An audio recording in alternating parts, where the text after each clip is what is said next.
parang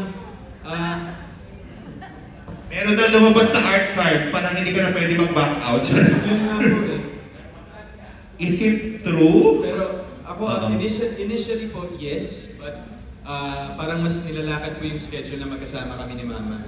So, ano po, pero hindi ko po alam. Uy, GMA, para nyo ng awa, papromote Ina- nyo naman Opo.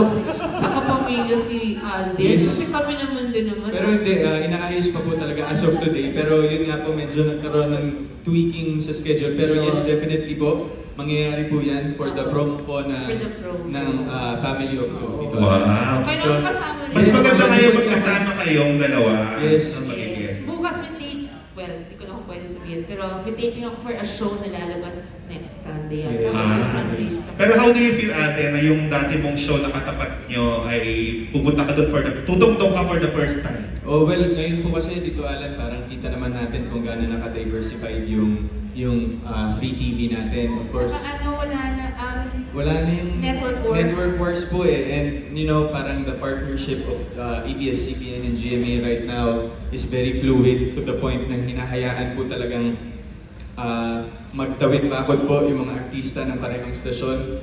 And At huwag tayong alam ng tao at grateful tayo. Kami talaga nagsimula sa Eat Sa Eat Bulaga po, Tulad yes. ni Miles. Ni Miles. Eat Bulaga kami. Ako, 1979 pa. yes, ma'am. Kaya nagkaroon akong pamilya rin sa ABS, Yes. which is Showtime. Yes. Mahal ko silang lahat, Yes. diba? Pero Bulaga yung talagang pinanggalingan ko. Yun ang Core. naging puso ko. Kasi yun nga rin po, parang when the transition of Eat Bulaga happened po from GMA to TV5, nabanggit ko naman po yun, na when it comes to promo, dun po lang ako mag-guest sa mga noontime shows and other shows from ABS-CBN. Pero ang respeto ko po sa Eat Bulaga regarding to guest nang walang ipopromote or to be a guest host, sa kanila lang po yun. And tinaga ko na po yun sa bato na I won't do that in respect to them. Pero nga po with regards to promo, lalo po ngayon may pelikula po kami. Obligasyon naman namin Obligasyon po mag-promote namin sa i-promote lahat po. ng pwede. Sa lahat ng pwede. Ako kasi nung nag-start, walang network wars noon eh. Kahit kami ni Jackie lumaki sa GMA Super Show.